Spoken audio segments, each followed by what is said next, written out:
las entrevistas del día. Saludamos con mucho gusto a Víctor Gómez, él es analista económico del ITAM. ¿Cómo estás, Víctor? Buenas tardes. ¿Qué tal, Darío? Muy buenas tardes. Un gusto saludarte a ti y a Rogelio. Oye, Víctor, en marzo los ingresos petroleros del país tuvieron una caída real anual de 38.7% luego de 2 años consecutivos con alzas de doble dígito en ese mismo mes. ¿Qué es lo que está pasando con los precios del crudo? Efectivamente, Darío, los ingresos petroleros que recibe el sector público federal, tanto Pemex como el gobierno, están impactados por dos razones.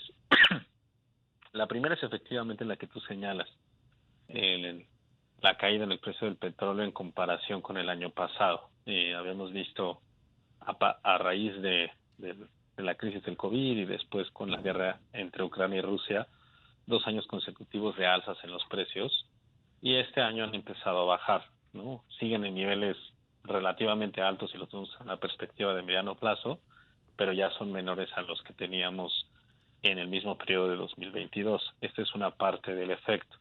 Y la otra, hay que recordar que el valor de los ingresos petroleros lo medimos en pesos, pero los ingresos petroleros al momento de ejecutar las operaciones de venta en el exterior se realizan en dólares. Entonces, hay otro efecto no menor que es el tema del impacto del tipo de cambio, ¿no? Que aunque vendas el mismo barril en el mismo precio en dólares, al momento de convertirlo a pesos hay un efecto negativo, ¿no? Y entonces, pues aquí lo que estamos viendo es un impacto relacionado con la apreciación del peso que desde el punto de vista de finanzas públicas pues no es tan favorable.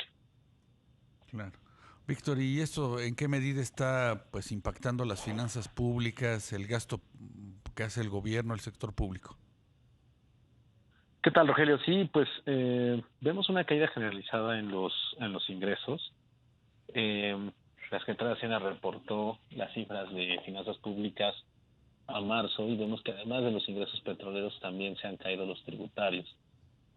Por ahora parece que ha habido un ajuste razonable en el gasto programable del sector público federal que ha permitido contener eh, parte de esta caída en ingresos sin que se traduzca en un mayor déficit. Eh, digamos que eso es lo que se vuelve relevante, aunque pues se va a antojar difícil que en un año con el proceso electoral en el Estado de México de por medio y con en la antesala del cierre de la administración, pues la capacidad del gobierno federal para seguir conteniendo el gasto vaya a ser suficiente, ¿no? Pero bueno, al menos hasta marzo con las cifras que han divulgado, pareciera que lo han logrado, ¿no? ¿Qué esperar entonces en los próximos meses y sobre todo hacia el cierre del año con el precio del petróleo? Sí, en general el precio del petróleo eh, para este año se espera que sea eh, relativamente más bajo a 2022 en promedio para todo el año. Eso formaba parte de los pronósticos de la Secretaría de Hacienda desde que se presentó el presupuesto en septiembre del año pasado. Ya había una expectativa de que ese precio fuera menor. Quizás lo que ha sorprendido un poco es la apreciación del tipo de cambio, porque eso también le pega a la baja los ingresos en pesos. Y la única variable de ajuste que existe en este caso es la que tiene que ver con el gasto. Entonces, para que esto no se traduzca en un problema de finanzas públicas, de mayor déficit y por lo tanto de mayor endeudamiento, pues el gobierno tiene que encontrar en medio de todas las necesidades de gasto que han ido floreciendo durante esta administración, la capacidad de mantenerlo restringido en el mismo ritmo que se restringen los ingresos por razones que el gobierno no controla. Claro. Víctor, y con este ajuste, ¿qué pasa con Pemex? Siempre, pues, las calificadoras en los últimos meses, pues, han estado alertando sobre el tema de su deuda. Sí, por supuesto. Vemos que en el gasto, tanto de Pemex como de CFE, cuando desglosamos ese gasto programable, pues tanto el gasto primario de Pemex como de CFE han tenido caídas de doble dígito, ¿no? En el caso de Pemex, pues es una caída de alrededor del 16% y en el CFE más o menos del 27%. Entonces, pues sí, las dos empresas han tenido que ajustar de manera importante su gasto. Y hay que recordar que el gasto que más se puede ajustar en el corto plazo es el gasto de inversión, ¿no? Entonces, Sí. pues nuevamente aparecen estas restricciones a las que se enfrentan las finanzas públicas. Y en términos de la calificación, pues el caso de Pemex es bastante crítico en términos de calificación. Hay que recordar que Pemex ya desde hace 3 años no tiene el famoso grado de inversión, y eso pues complica mucho su relación, y estas cifras, digamos, que no le van a ayudar en el corto plazo a salir de ese panorama. Pero en el caso de CFE hay que recordar que es un emisor cuya deuda sigue teniendo grado de inversión como el gobierno federal, y por lo tanto pues se vuelve necesario que la contención en el gasto aparezca para poder contener parte de las caídas en ingresos, ¿no? Para la CFE, quizás la coyuntura de menores precios internacionales de combustibles le es un poco más favorable, porque esto ha traído caídas importantes en el precio del gas natural y por lo tanto en los costos de generación en los que incurre la compañía. Víctor, ¿qué pasa con la deuda de Pemex?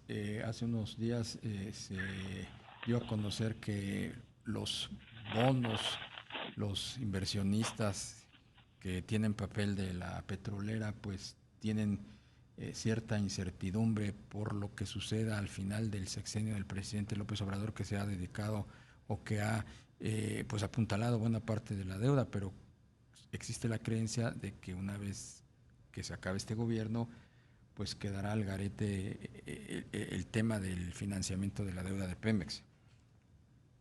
Sí, creo que uno de los aspectos que el mercado por sí mismo valoró positivamente de esta administración ha sido el apoyo irrestricto que le ha dado la administración del presidente López Obrador a Pemex, ¿no? Y esto pues sí se ha reflejado en varios instrumentos de deuda, tanto en las primas por plazo como en las primas por moneda, cuando comparamos las emisiones entre pesos y dólares.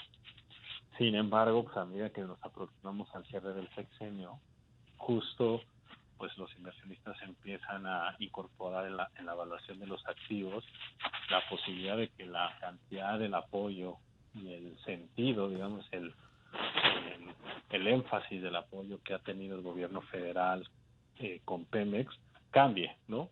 Ya sea porque el énfasis del apoyo sea menor, o no sea tan vocal, o no sea tan explícito como ha sido hasta ahora, y eso pues en detrimento de la deuda de la compañía, y sobre todo, más que del tamaño de la deuda, de los refinanciamientos de los vencimientos de cada año, ¿no? Ese yo creo que va a ser el tema central. En este proceso sucesorio hay que recordar que, a diferencia del último sexenio, la presidencia termina alrededor de septiembre, entonces va a tener prácticamente un trimestre completo de cierre de año la nueva administración, sí, para poder operar un proceso de refinanciamiento, y quizás eso ayude a que pues no sea una transición caótica desde el punto de vista de la deuda de Pemex. Claro. Mientras tanto, en el sector público, pues seguirán ajustándose el gasto. Ya vimos el cierre del INSABI, de la Financiera Rural, y pues más los que se acumule, ¿verdad? Sí, fíjate ahí, Rogelio, que la capacidad de restringir el gasto vía estas alternativas pues es minúscula, ¿no? La verdad es que este cierre de dependencias y este debilitamiento generalizado que vemos de las facultades de la Administración Pública Federal pues no compensa las necesidades que tienen de recortes, ¿no? De ahí que veamos estos recortes a doble dígito en las empresas, y sobre todo veamos una contención importante en el gasto que tiene que ver con la parte programable, es decir, aquello que el gobierno de alguna manera incluye en el PEF, pero que poco a poco pues se tiene que ir bajando, y que no tiene que ver con gasto contencioso, ¿no? Por ejemplo, pues todos los programas sociales que ya tienen pues cierto tipo de beneficiarios que ya esperan el pago de sus transferencias, el programa de adultos mayores, etcétera, pues todos estos programas de transferencias directas son mucho más difíciles de recortar, ¿no?